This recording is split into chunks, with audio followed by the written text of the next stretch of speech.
les incendies de poids lourds et évacuer les victimes. Mais aujourd'hui, la chance va tourner.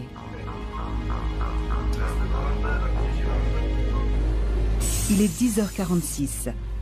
Un camion frigorifique de 40 tonnes arrive au péage de Chamonix. C'est l'un des 2000 poids lourds qui empruntent le tunnel chaque jour. Au volant, le chauffeur routier Gilbert Degrave. Il a 57 ans et 25 ans de métier derrière lui. 10h47. Il entre dans le tunnel et roule à 60 à l'heure.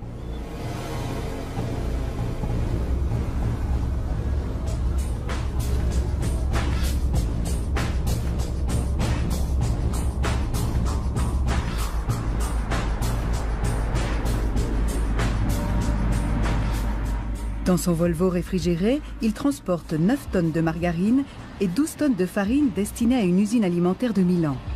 Un chargement bien ordinaire. Plusieurs camions et plusieurs voitures passent le péage français derrière lui.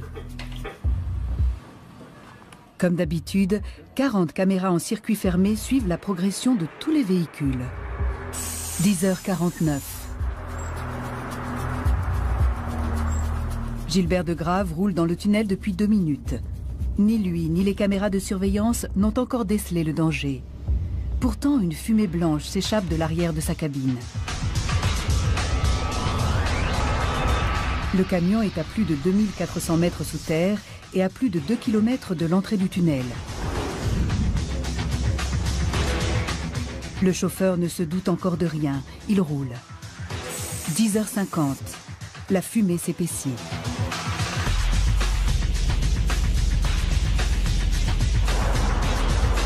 Gilbert Degrave est bientôt à mi-parcours. 9 opacimètres répartis tout le long de la galerie renseignent les 2 salles de contrôle sur les conditions de visibilité. Si elle diminue de 30%, les capteurs déclenchent l'alarme. Mais la fumée qui s'échappe du Volvo n'est pas encore assez dense. Enfin, le chauffeur réagit. J'ai regardé mes rétroviseurs et j'ai vu de la fumée du côté droit. Ben, pas énorme, évidemment, je roule. Il est 10h51. Gilbert Degrave a fait 5 km depuis le péage et la situation devient périlleuse. Les automobilistes qui le suivent voient la fumée qui s'échappe de la cabine. Elle passe sous la remorque et remonte vers le plafond. Inquiets, plusieurs véhicules klaxonnent pour attirer l'attention du chauffeur. 10h52. La fumée est assez dense pour déclencher les détecteurs de visibilité. L'alarme retentit dans la salle de contrôle française, mais pas du côté italien. Les contrôleurs l'ont débranché suite à une fausse alerte la veille. Ce n'est pas rare dans le tunnel. Les Français sont donc les seuls avertis, mais ils ignorent ce qui se passe. Les péages sont toujours ouverts. Des véhicules continuent d'affluer des 2 côtés.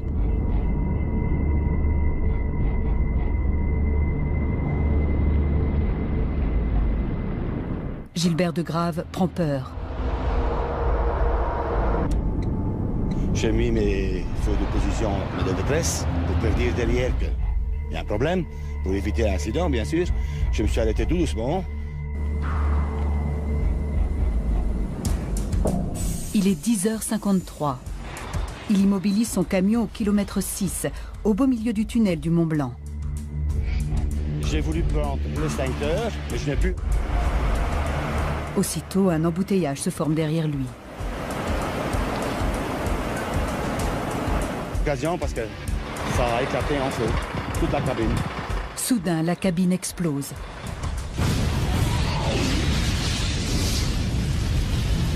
Le chauffeur abandonne le camion et court vers la sortie italienne.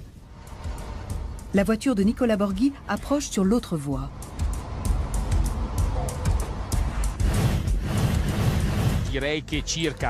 J'étais à mi-chemin dans le tunnel quand j'ai vu une lueur au loin. Puis à 20 mètres, j'ai vu une énorme flamme et le chauffeur qui partait en courant. Derrière le camion, la file de voitures s'allonge. 38 personnes sont bloquées dans leur véhicule. La remorque bloque toute visibilité. Seuls ceux qui viennent d'Italie, comme John Whitby, se rendent compte du danger. Aussi loin qu'on pouvait voir, le tunnel était entièrement noir. Mais on ignorait que c'était de la fumée.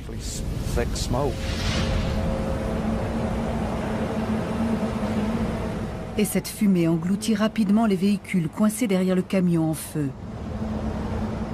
En quelques secondes, le tunnel du Mont Blanc devient un brasier mortel.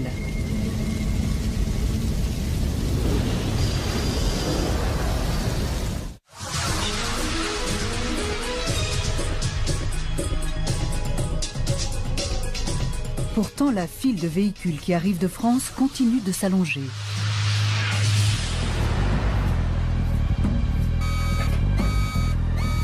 Malgré l'alarme qui a retenti côté français, les deux accès du tunnel sont toujours ouverts aux camions et aux voitures.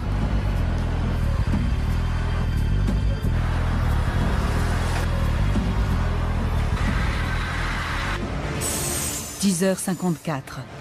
Le camion brûle depuis 1 minute. Quelqu'un aperçoit la fumée et décroche le téléphone de la borne d'urgence 22, à 300 mètres du camion, pour donner l'alerte. Le téléphone sonne dans la salle de contrôle italienne. Le personnel italien découvre enfin qu'il y a un problème grave. Ils entrent immédiatement en contact avec leurs collègues français. La fumée est visible sur leur moniteur. Mais elle est si dense qu'elle cache le camion.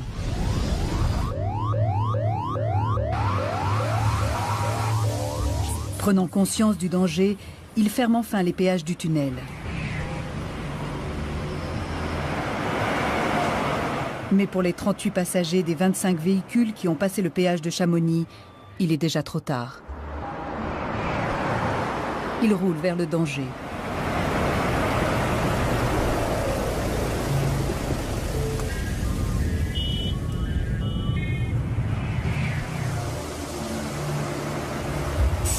« 10h56. L'épaisse fumée a déjà englouti les premiers véhicules et poursuit sa course vers l'entrée de Chamonix.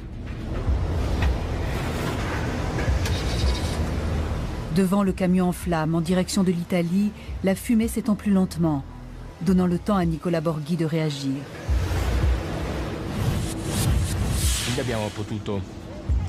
Comme les voitures qui me suivaient, j'ai pu faire marche arrière jusqu'à une aire d'arrêt d'urgence. Là, nous avons pu faire demi-tour et rejoindre la sortie.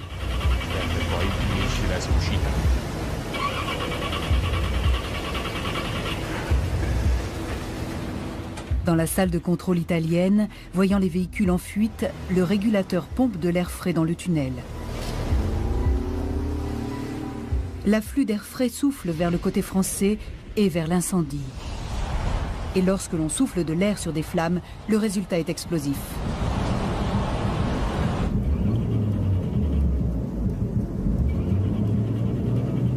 Comme Nicola Borghi, John Whitby essaie lui aussi de regagner la sortie italienne.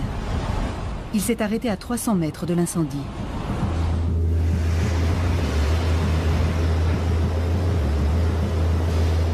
Le tunnel est trop étroit pour faire demi-tour en camion. Il doit l'abandonner sur place. Dans sa fuite, il pense aux véhicules pris au piège. La plupart de ces gens n'avaient aucune chance de s'en sortir. Ils ont dû avoir une mort horrible. Whitby a pu s'échapper, mais l'incendie continue de faire rage. 10h57. Le camion brûle depuis 4 minutes. L'épaisse fumée noire a déjà envahi 500 mètres de voie.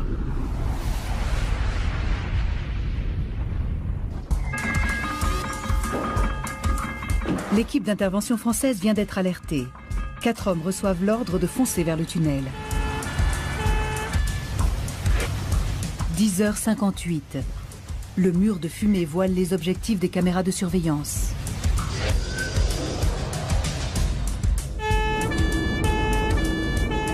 En entrant dans le tunnel, les secouristes français ignorent que 38 personnes sont bloquées derrière le camion.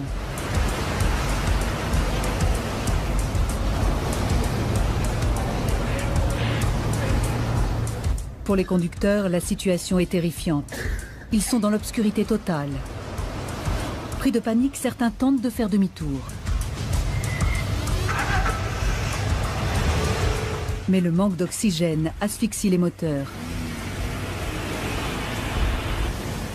Affolés, certains tentent de rejoindre l'un des refuges anti-feu, mais en vain.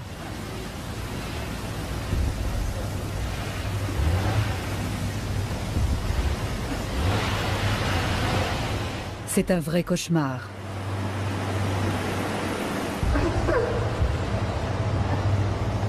Asphyxié par la fumée, il s'effondre en quelques minutes.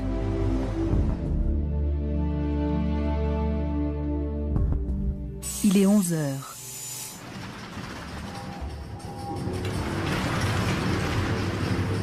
Les pompiers français démarrent en trombe et pénètrent dans le tunnel.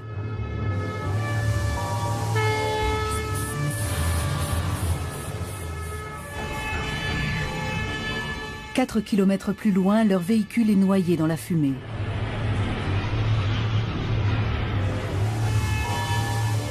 Dans l'impossibilité de faire demi-tour, ils doivent abandonner leur camion et se réfugier dans un local de service. Ils y resteront 5 heures.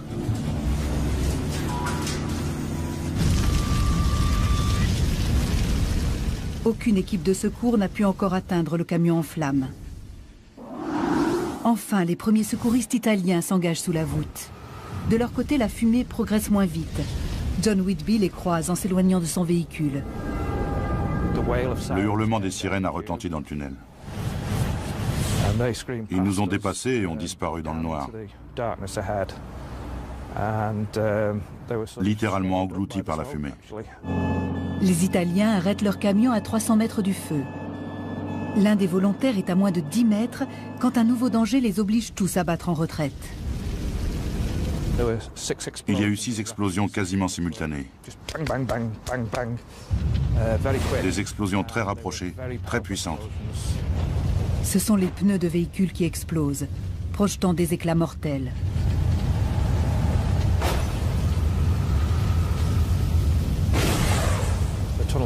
Les parois du tunnel ont tremblé sous l'impact des explosions. 2 minutes plus tard, on a vu revenir les pompiers.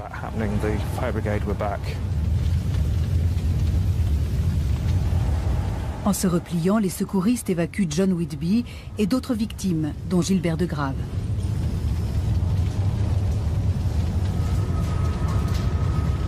Ils sortent enfin à l'air libre. Ils sont sains et saufs.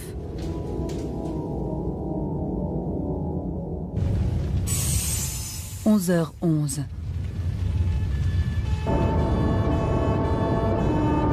D'autres pompiers italiens entrent dans le tunnel pour tenter de maîtriser le feu.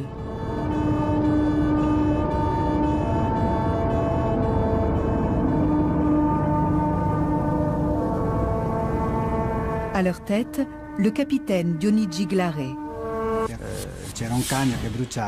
Au loin, nous avons vu un mur de fumée que nous avons essayé de traverser en camion. Mais cette fois encore, la fumée est trop épaisse. Glare et ses hommes doivent battre en retraite. Ils s'abritent dans le refuge numéro 24, l'un des abris équipés de portes coupe-feu prévus pour résister 2 heures. Mais ils ne sont pas au bout de leur peine. Ils apprennent que des collègues sont pris au piège. Mais où? Courageusement, Glare et son équipe quittent le refuge 24 et partent à leur recherche dans la fumée.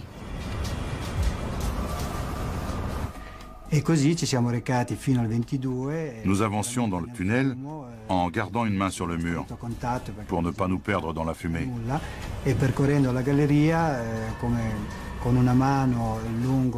Nous sommes arrivés au refuge suivant, mais il n'y avait personne.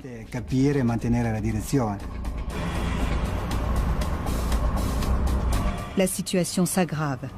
Au bout de 10 minutes, les pompiers sont obligés de regagner le refuge 24, où ils constatent, atterrés, que la protection anti-incendie est défectueuse.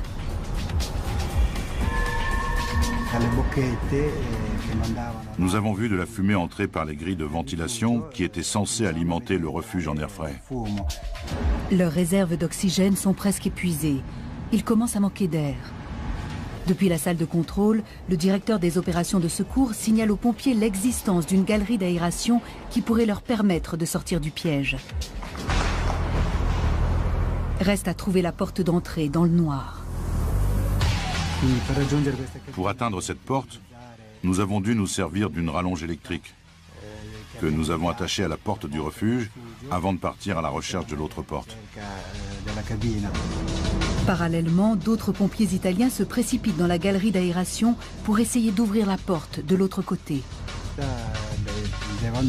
Ce n'est qu'au moment où ils ont ouvert cette porte que j'ai entrevu une possibilité de sortir.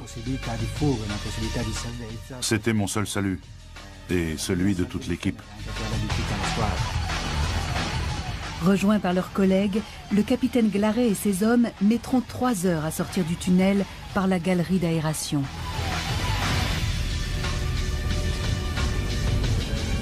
Ils ignorent que 38 personnes sont encore prises au piège dans le tunnel où la température dépasse maintenant 1000 degrés.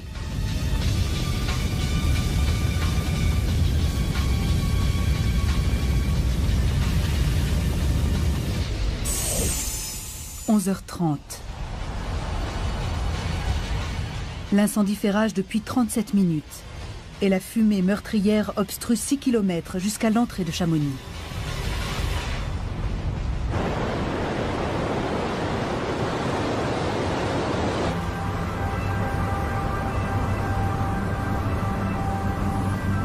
Les pompiers abandonnent leur combat contre l'incendie.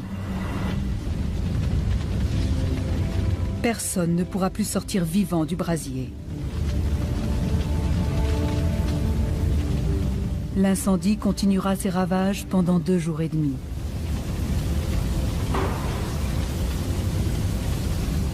Les pompiers devront attendre le 3e jour pour s'aventurer dans les débris carbonisés.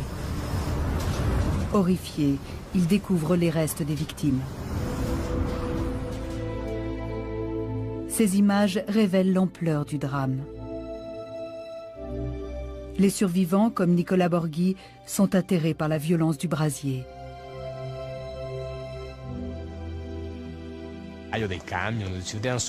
Le plus impressionnant, c'est que la chaleur avait fait fondre l'acier des camions. Il n'en restait que les carcasses. J'ose à peine imaginer ce qu'ont vécu les gens qui sont morts là-bas. Ce drame a pris tout le monde par surprise. Comment une telle catastrophe a-t-elle pu se produire ici? Comment ce camion et sa banale cargaison a-t-il pu causer l'un des incendies de tunnels les plus meurtriers de tous les temps? 38 personnes sont mortes en moins d'un quart d'heure après son entrée dans le tunnel du Mont-Blanc. Remontons à présent le cours des événements de cette journée fatidique pour savoir ce qui s'est réellement passé.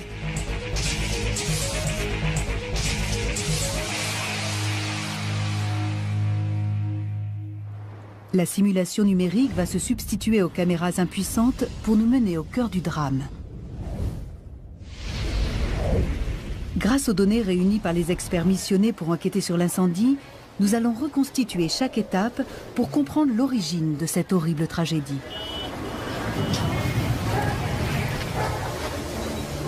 Premier mystère à résoudre pour les experts, pourquoi le camion a-t-il pris feu? Il retrace son parcours jusqu'à Chamonix. Le problème vient peut-être de là.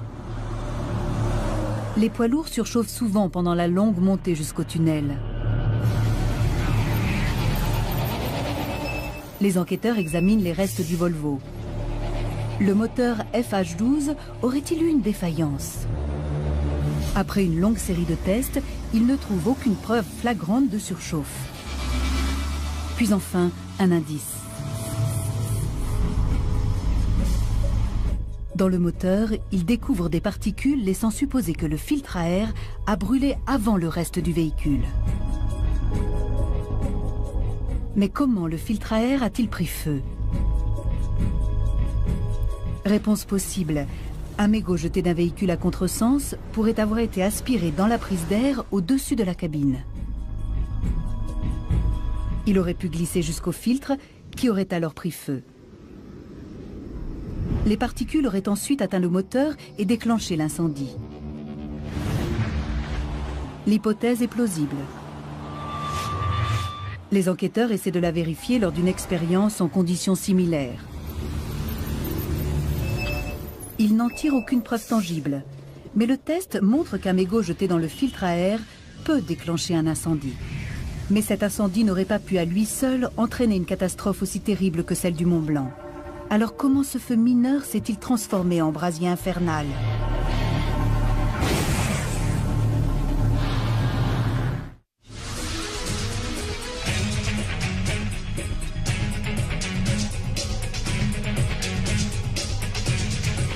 Le travail des enquêteurs progresse très lentement. Pourront-ils découvrir d'autres indices ?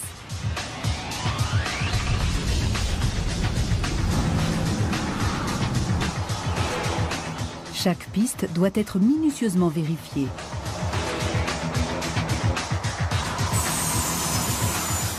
Le camion a passé le péage 14 minutes avant le drame. Mais l'incendie ne s'est déclaré qu'au moment où Gilbert Degrave s'arrête et abandonne son véhicule. Le déplacement de l'air a-t-il empêché l'incendie d'éclater plus tôt ?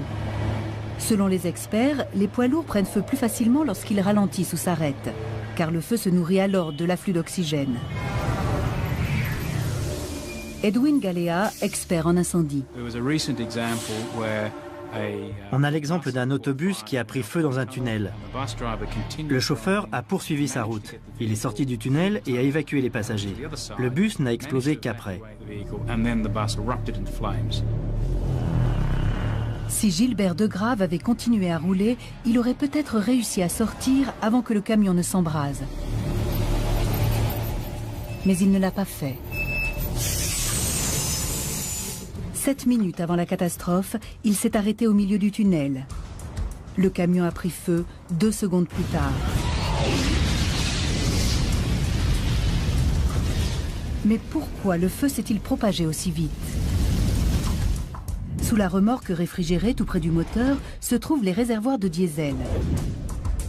Les experts savent que le diesel est un facteur aggravant dans les incendies de poids lourds.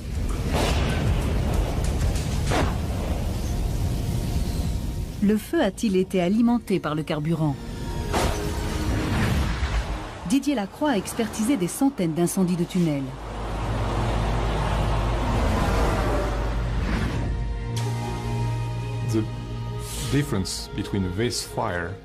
Cet incendie diffère des 17 précédents en ce sens que le feu a démarré très rapidement et s'est propagé à 34 véhicules. Mais Didier Lacroix découvre que le camion ne transportait que 550 litres de diesel. Ses réservoirs n'étaient qu'à moitié pleins. Le carburant ne suffit donc pas à expliquer la vitesse de propagation du feu. Il poursuit son enquête. Il retrace chaque seconde du trajet du camion depuis son entrée dans le tunnel.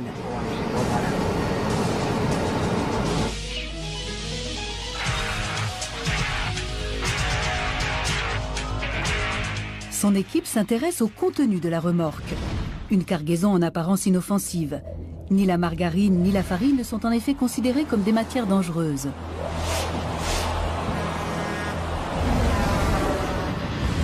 Mais faute d'autres éléments, les enquêteurs creusent cette piste.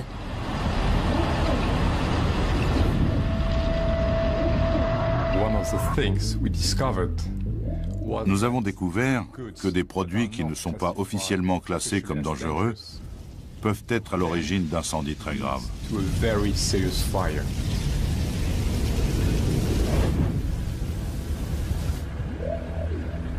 Il procède à une expérience révélatrice.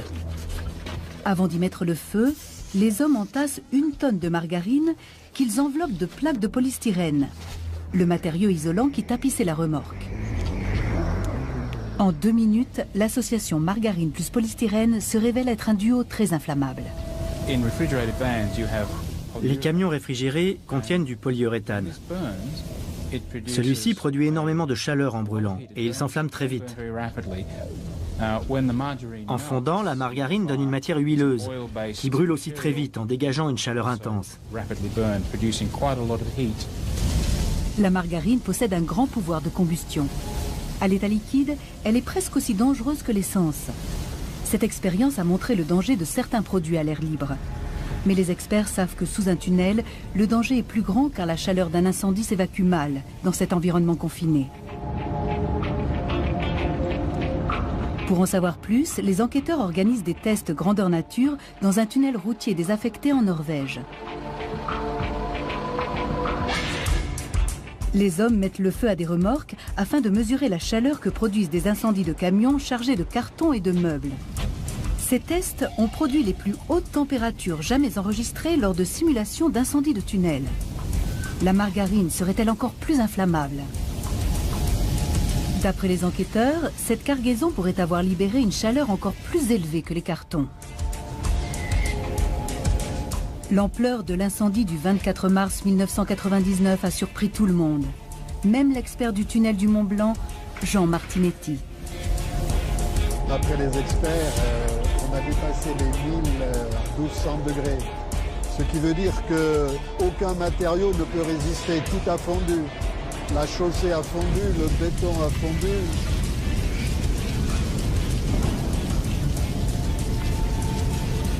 Les enquêteurs sont stupéfaits. Comment cette banale cargaison de margarine et de farine a-t-elle pu causer un incendie aussi violent qu'un pétrolier de 30 tonnes?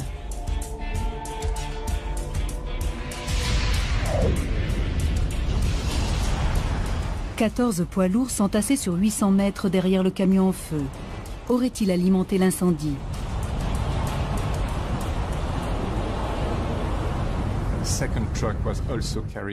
Le camion suivant transportait aussi de la margarine et 2 autres étaient chargés de polyéthylène.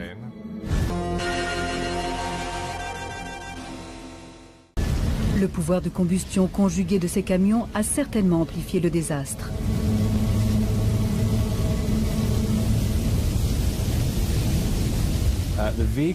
Les véhicules impliqués dans l'incendie avaient un pouvoir de combustion équivalent à 5 à 7 camions-citernes chargés de carburant. Mais pour qu'ils puissent alimenter le brasier, le feu devait d'abord les atteindre.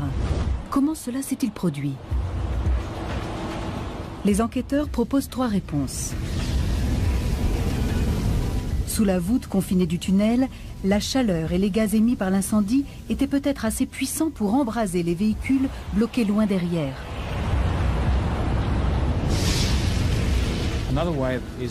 Deuxième possibilité, une fuite de carburant sous le camion en feu s'est peut-être répandue derrière lui. Troisième hypothèse, sous ce feu très intense, le revêtement de la chaussée s'est peut-être lui-même enflammé et il a embrasé les véhicules bloqués dans le tunnel.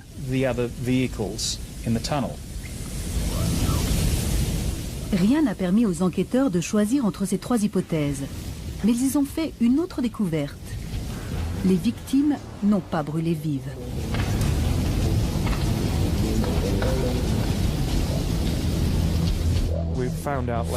On a découvert plus tard que les gens étaient morts dans leur voiture avant même d'avoir pu tenter de sortir. Alors, qui est le coupable?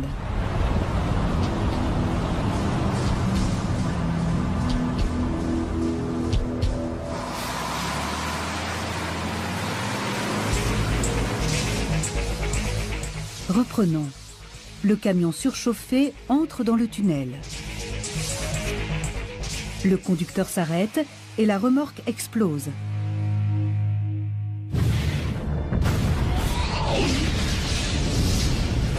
Le chauffeur échappe au brasier en courant vers l'Italie. Pourquoi les véhicules bloqués derrière lui n'ont-ils pas pu suivre son exemple?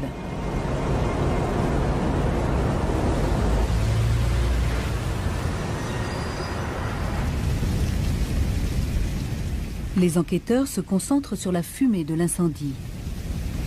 Ils interrogent tous les témoins, dont John Whitby.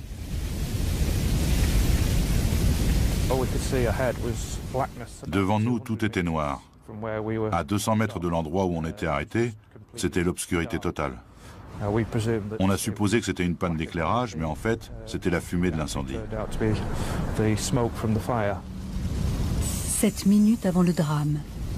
D'après les détecteurs du tunnel, la fumée a déjà parcouru 800 mètres et englouti les véhicules bloqués sur la voie. Progressant de 4 mètres par seconde, soit plus de 16 km/h, la fumée bloque toute visibilité. Pris au piège, les automobilistes n'ont que quelques secondes pour choisir entre courir vers un refuge ou rester dans leur véhicule.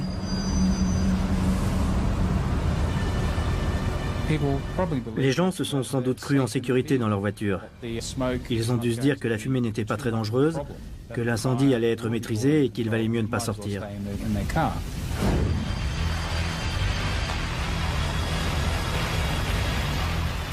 Plus que 4 minutes.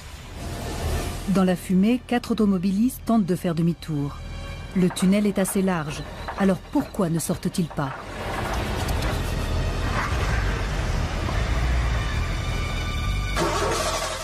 Pour tourner, un moteur a besoin d'oxygène. Mais l'incendie consomme tout et rejette du monoxyde de carbone. Les moteurs calent. Impossible de redémarrer.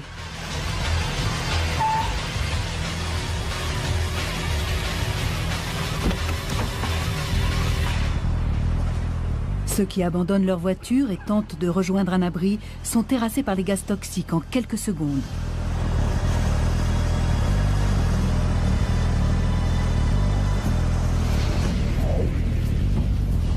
D'après les analyses, la fumée contenait du cyanure.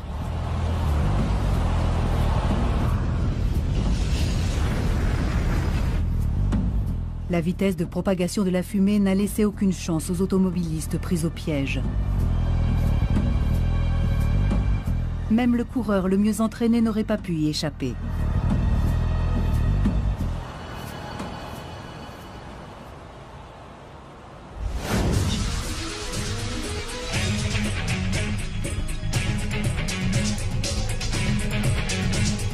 Ils sont tous morts, asphyxiés.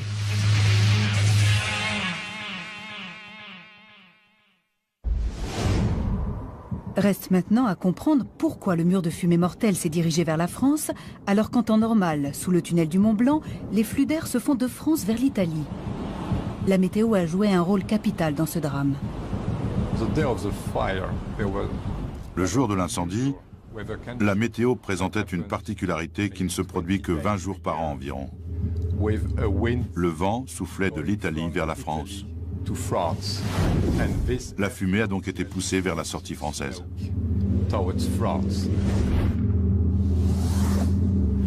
Mais pour l'expert, ce phénomène n'explique pas tout. Les contrôleurs du tunnel peuvent aussi modifier les flux d'air dans le tunnel grâce au système de ventilation. D'énormes ventilateurs situés à chaque extrémité permettent de souffler de l'air ou de l'aspirer par des conduits creusés sous la route. En temps normal, ils approvisionnent le tunnel en air, mais en cas d'incendie, le conduit numéro 5 est réglé pour extraire la fumée. Le personnel a-t-il suivi les procédures d'urgence à la lettre? Jean Martinetti a été choqué à la lecture des rapports officiels. Voilà, merci beaucoup.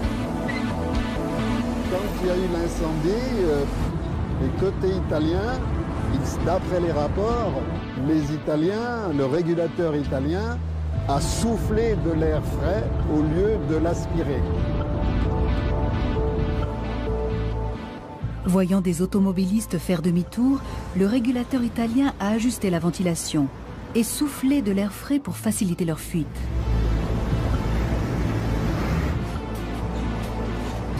Cette inversion des flux d'air a joué un rôle majeur dans la catastrophe. Même si cette manœuvre a permis de sauver des vies, dont celle de John Whitby.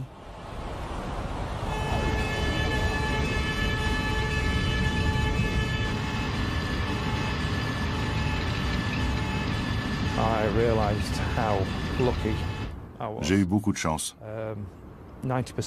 Si la fumée était partie dans l'autre sens, vers l'Italie, je ne serais pas là aujourd'hui. Cet air frais a poussé la fumée vers la France à une vitesse terrifiante. 6 mètres par seconde.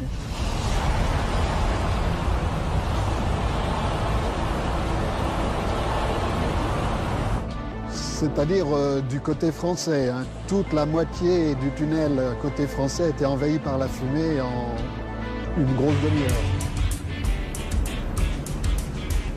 Il était désormais impossible d'approcher l'incendie. et toutes les opérations de secours ont dû être abandonnées.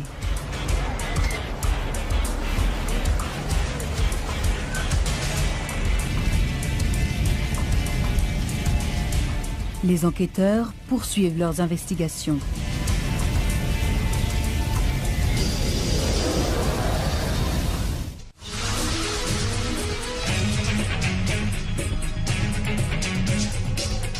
Pas à pas, ils reconstituent patiemment toutes les étapes qui ont provoqué la terrible catastrophe du tunnel du Mont Blanc. Et ils viennent enfin de trouver le dernier maillon de cet engrenage meurtrier. Pendant les opérations de sauvetage, personne à aucun moment n'a su que 38 automobilistes étaient pris au piège. La fumée ayant si rapidement obstrué les caméras de surveillance, le personnel du tunnel ne pouvait pas les voir. L'information circulait mal. Les téléphones de secours fonctionnaient par intermittence et les détecteurs de fumée n'étaient pas adaptés. L'un avait même été débranché la veille de l'incendie. Pire encore, il n'y avait aucune communication entre secouristes français et italiens. Les pompiers eux-mêmes ont été pris au piège. Il n'y a eu aucune coordination des secours. Personne n'était préparé à un incendie de cette ampleur.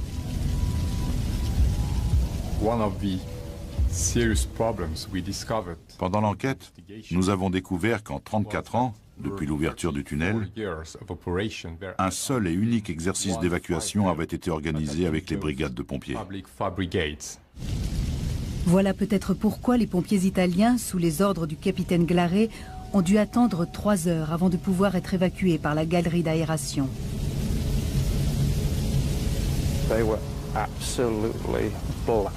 Ils étaient complètement noirs. On ne voyait plus la couleur des casques, des uniformes. On ne voyait plus la couleur des véhicules. Tout ce qui sortait de là était noir. C'était épouvantable. L'incendie a fait rage pendant 53 heures avant d'être maîtrisé.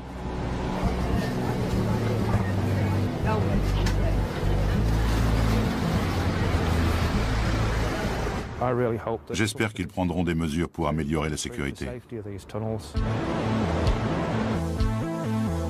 Après cette catastrophe, les procédures de sécurité du tunnel du Mont Blanc ont été remises à plat. Aujourd'hui, les limitations de vitesse et les distances de sécurité entre 2 véhicules sont strictement contrôlées.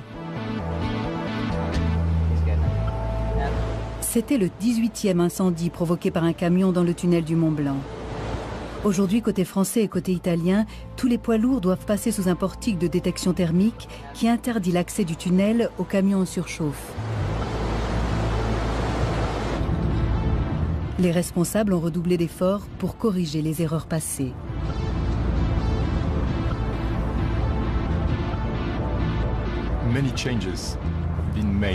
Il y a eu des modifications majeures dans les procédures de sécurité. La plus importante concerne sans doute la création d'une salle de contrôle unique, avec un seul opérateur pour les 2 accès. Des exercices de sécurité et d'évacuation sont organisés régulièrement. Les refuges sont pressurisés et équipés d'une liaison vidéo avec la salle de contrôle.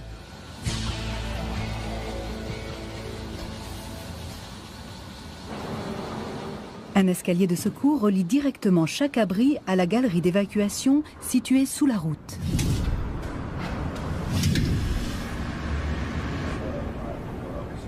Une équipe de pompiers est basée en permanence au centre du tunnel. Leurs camions sont équipés de caméras thermiques permettant de localiser les personnes en conditions de visibilité nulle.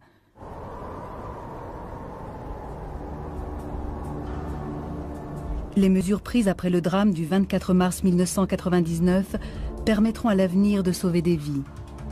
Maigre consolation pour les familles des victimes de l'incendie, dont un pompier décédé à l'hôpital des suites de ses blessures.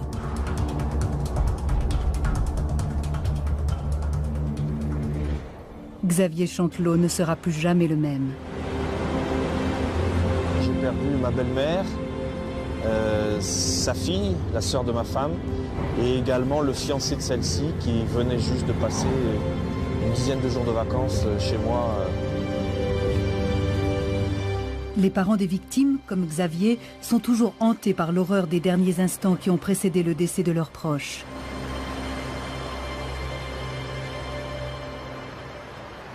On ne sait pas encore de façon certaine comment ils sont décédés. Alors, j'ai pas besoin de vous décrire les images d'horreur qu'on a pu avoir en tête. Des gens courant enflammés ou s'écroulant, essayant de sortir, tapant. On a tout eu. On a tout eu dans la tête.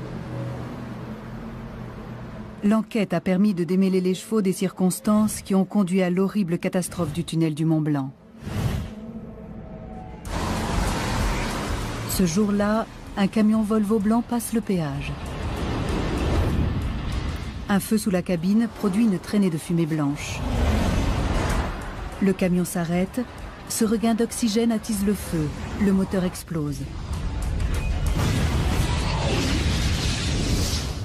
La cargaison de margarine se révèle meurtrière et déclenche un incendie comparable à celui d'un pétrolier de 30 tonnes.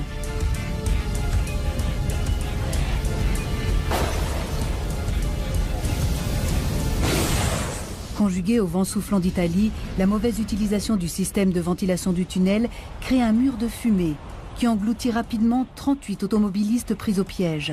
Ils n'avaient aucune chance de survie. Ce désastre peut-il se reproduire ? On est dans le tunnel du Mont Blanc. Demain, dans 6 mois, dans 1 an. Mais les moyens de secours d'aujourd'hui sont plus adaptés qu'ils étaient lors de la catastrophe. Mais il y aura un incendie. Une nouvelle catastrophe du Mont Blanc peut-elle se produire ailleurs dans le monde? Oui. Ce n'est sans doute qu'une question de temps.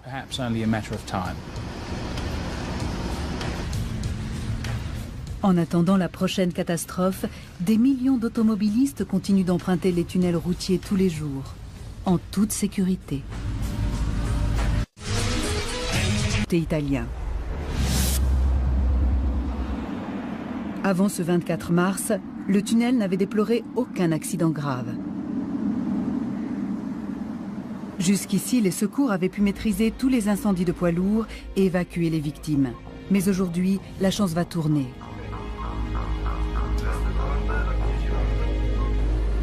Il est 10h46. Un camion frigorifique de 40 tonnes arrive au péage de Chamonix.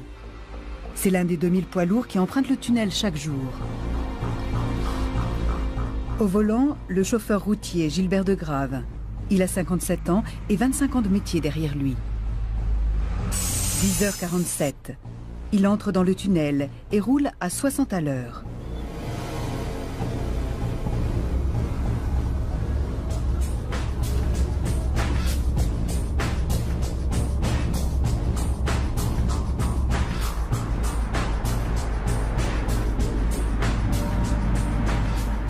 Dans son Volvo réfrigéré, il transporte 9 tonnes de margarine et 12 tonnes de farine destinées à une usine alimentaire de Milan.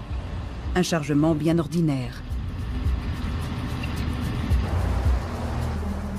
Plusieurs camions et plusieurs voitures passent le péage français derrière lui.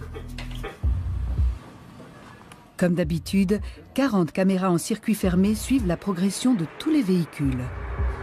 10h49. Gilbert Degrave roule dans le tunnel depuis 2 minutes.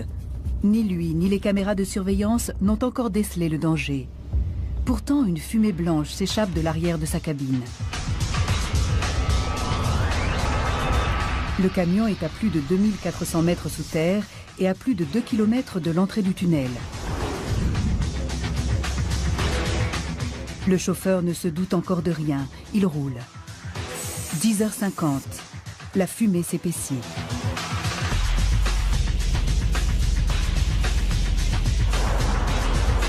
Gilbert Degrave est bientôt à mi-parcours.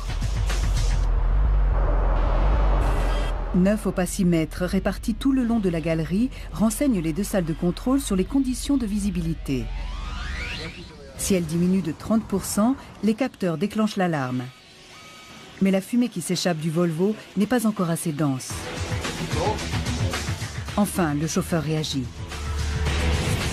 J'ai regardé mes rétroviseurs et j'ai vu de la fumée du côté droit. Ben, Pas énorme, évidemment, je roule. Il est 10h51. Gilbert Degrave a fait 5 km depuis le péage et la situation devient périlleuse. Les automobilistes qui le suivent voient la fumée qui s'échappe de la cabine. Elle passe sous la remorque et remonte vers le plafond. Inquiets, plusieurs véhicules klaxonnent pour attirer l'attention du chauffeur.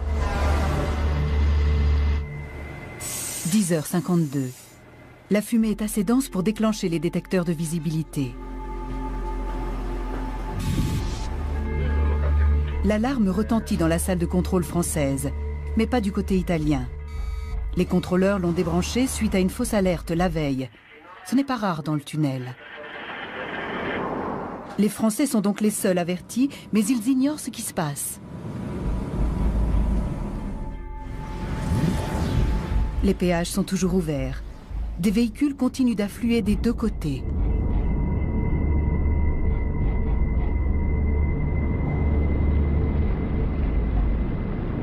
Gilbert Degrave prend peur. J'ai mis mes feux de position de détresse pour prévenir derrière qu'il y a un problème, pour éviter l'incident, bien sûr. Je me suis arrêté tout doucement. Il est 10h53. Il immobilise son camion au kilomètre 6, au beau milieu du tunnel du Mont Blanc. J'ai voulu prendre l'extincteur, mais je n'ai plus. Aussitôt, un embouteillage se forme derrière lui. Occasion parce que ça a éclaté en feu, toute la cabine. Soudain, la cabine explose.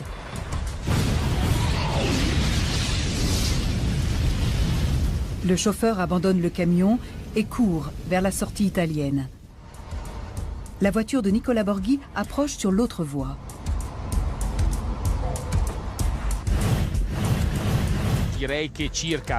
J'étais à mi-chemin dans le tunnel quand j'ai vu une lueur au loin. Puis à 20 mètres, j'ai vu une énorme flamme et le chauffeur qui partait en courant. Derrière le camion, la file de voitures s'allonge. 38 personnes sont bloquées dans leur véhicule. La remorque bloque toute visibilité. Seuls ceux qui viennent d'Italie, comme John Whitby, se rendent compte du danger. Aussi loin qu'on pouvait voir, le tunnel était entièrement noir. Mais on ignorait que c'était de la fumée.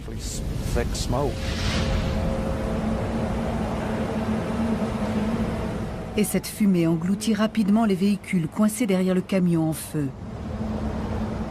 En quelques secondes, le tunnel du Mont Blanc devient un brasier mortel.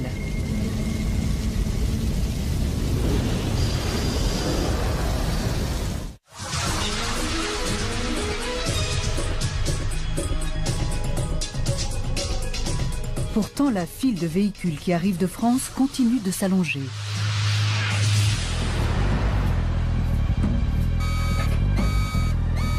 Malgré l'alarme qui a retenti côté français, les deux accès du tunnel sont toujours ouverts aux camions et aux voitures.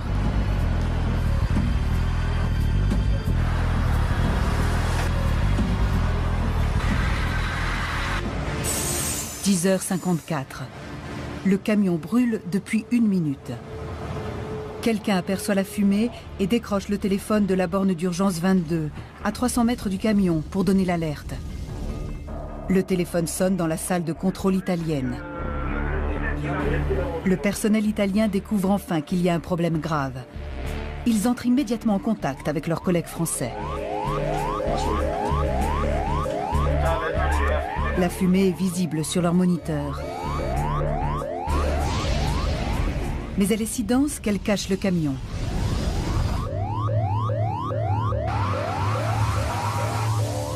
Prenant conscience du danger, ils ferment enfin les péages du tunnel. Mais pour les 38 passagers des 25 véhicules qui ont passé le péage de Chamonix, il est déjà trop tard. Ils roulent vers le danger.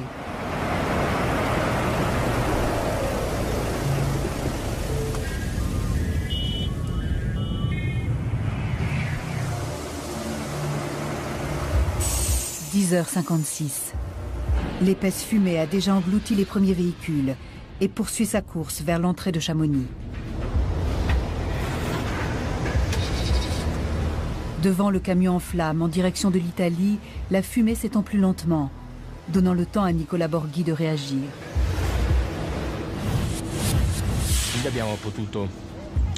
Comme les voitures qui me suivaient, j'ai pu faire marche arrière jusqu'à une aire d'arrêt d'urgence. Là, nous avons pu faire demi-tour et rejoindre la sortie.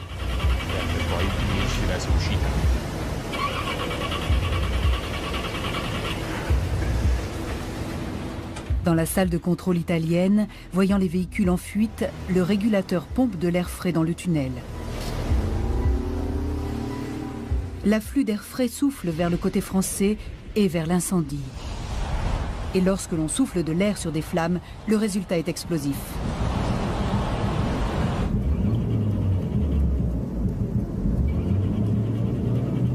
Comme Nicola Borghi, John Whitby essaie lui aussi de regagner la sortie italienne. Il s'est arrêté à 300 mètres de l'incendie.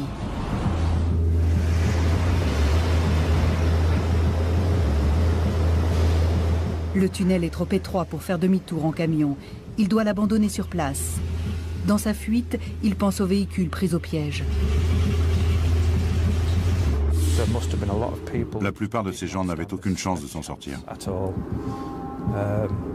Ils ont dû avoir une mort horrible. Whitby a pu s'échapper, mais l'incendie continue de faire rage. 10h57. Le camion brûle depuis 4 minutes. L'épaisse fumée noire a déjà envahi 500 mètres de voie. Nous avancions dans le tunnel en gardant une main sur le mur pour ne pas nous perdre dans la fumée.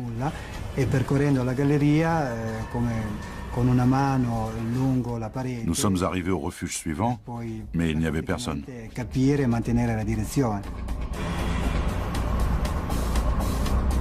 La situation s'aggrave. Au bout de 10 minutes, les pompiers sont obligés de regagner le refuge 24, où ils constatent, atterrés, que la protection anti-incendie est défectueuse.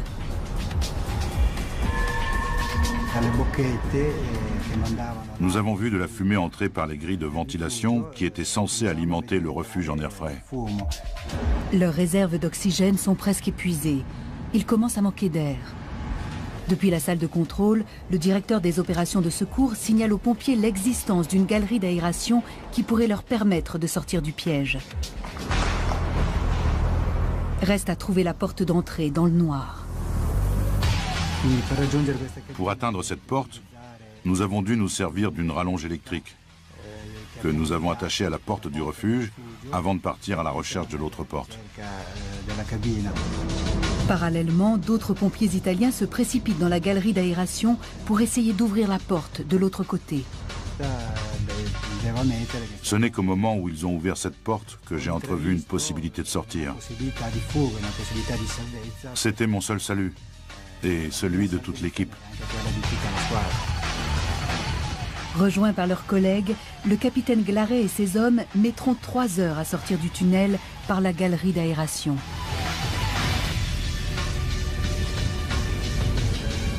Ils ignorent que 38 personnes sont encore prises au piège dans le tunnel où la température dépasse maintenant 1000 degrés.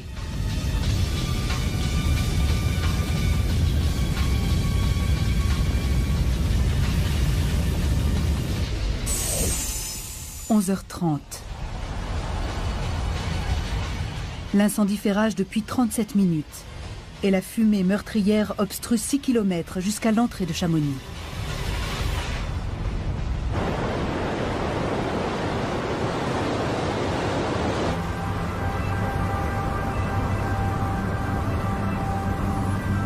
Les pompiers abandonnent leur combat contre l'incendie. Personne ne pourra plus sortir vivant du brasier. L'incendie continuera ses ravages pendant 2 jours et demi.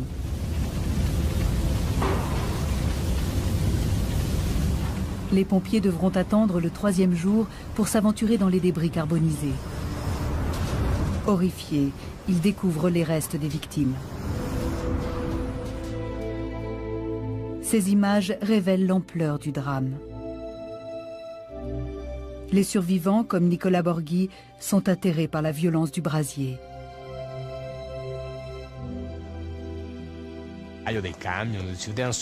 Le plus impressionnant, c'est que la chaleur avait fait fondre l'acier des camions. Il n'en restait que les carcasses. J'ose à peine imaginer ce qu'ont vécu les gens qui sont morts là-bas. Ce drame a pris tout le monde par surprise. Comment une telle catastrophe a-t-elle pu se produire ici? Comment ce camion et sa banale cargaison a-t-il pu causer l'un des incendies de tunnels les plus meurtriers de tous les temps? 38 personnes sont mortes en moins d'un quart d'heure après son entrée dans le tunnel du Mont Blanc. Remontons à présent le cours des événements de cette journée fatidique pour savoir ce qui s'est réellement passé.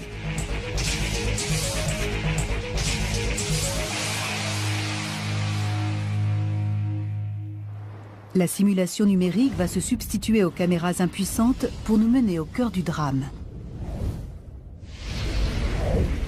Grâce aux données réunies par les experts missionnés pour enquêter sur l'incendie, nous allons reconstituer chaque étape pour comprendre l'origine de cette horrible tragédie.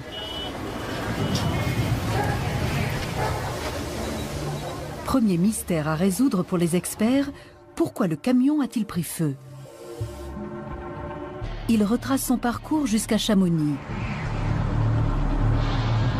Le problème vient peut-être de là. Les poids lourds surchauffent souvent pendant la longue montée.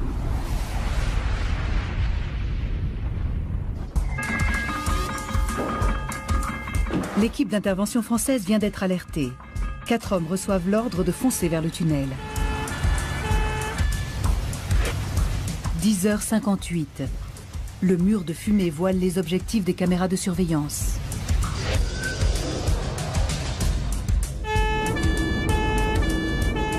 En entrant dans le tunnel, les secouristes français ignorent que 38 personnes sont bloquées derrière le camion.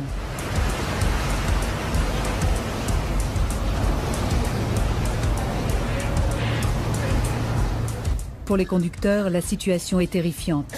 Ils sont dans l'obscurité totale. Pris de panique, certains tentent de faire demi-tour. Mais le manque d'oxygène asphyxie les moteurs. Affolés, certains tentent de rejoindre l'un des refuges anti-feu, mais en vain.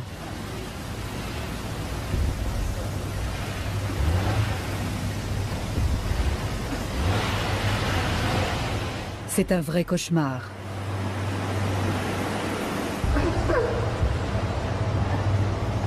Asphyxié par la fumée, il s'effondre en quelques minutes.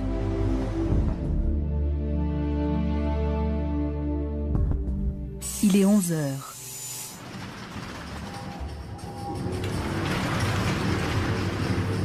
Les pompiers français démarrent en trombe et pénètrent dans le tunnel.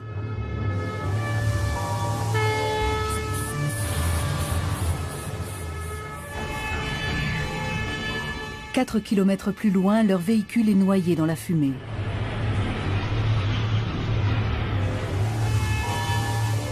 Dans l'impossibilité de faire demi-tour, ils doivent abandonner leur camion et se réfugier dans un local de service.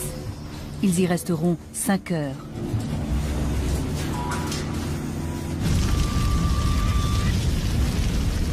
Aucune équipe de secours n'a pu encore atteindre le camion en flammes. Enfin, les premiers secouristes italiens s'engagent sous la voûte. De leur côté, la fumée progresse moins vite. John Whitby les croise en s'éloignant de son véhicule. Le hurlement des sirènes a retenti dans le tunnel.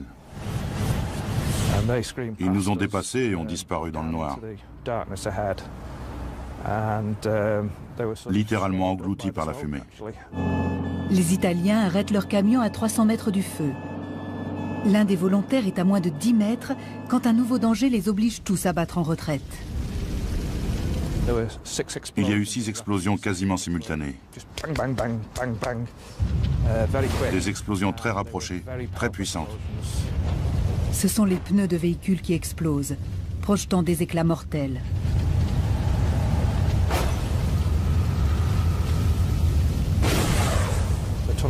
Les parois du tunnel ont tremblé sous l'impact des explosions. 2 minutes plus tard, on a vu revenir les pompiers.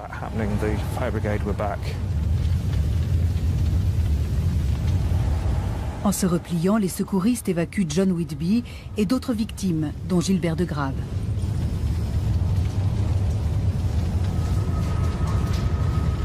Ils sortent enfin à l'air libre. Ils sont sains et saufs.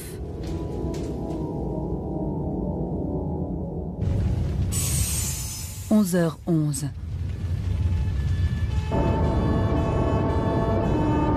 D'autres pompiers italiens entrent dans le tunnel pour tenter de maîtriser le feu.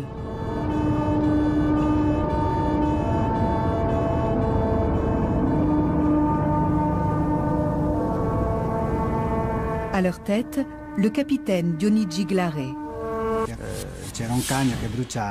Au loin, nous avons vu un mur de fumée que nous avons essayé de traverser en camion. Mais cette fois encore, la fumée est trop épaisse. Glare et ses hommes doivent battre en retraite. Ils s'abritent dans le refuge numéro 24, l'un des abris équipés de portes coupe-feu prévus pour résister 2 heures. Mais ils ne sont pas au bout de leur peine. Ils apprennent que des collègues sont pris au piège. Mais où? Courageusement, Glare et son équipe quittent le refuge 24 et partent à leur recherche dans la fumée.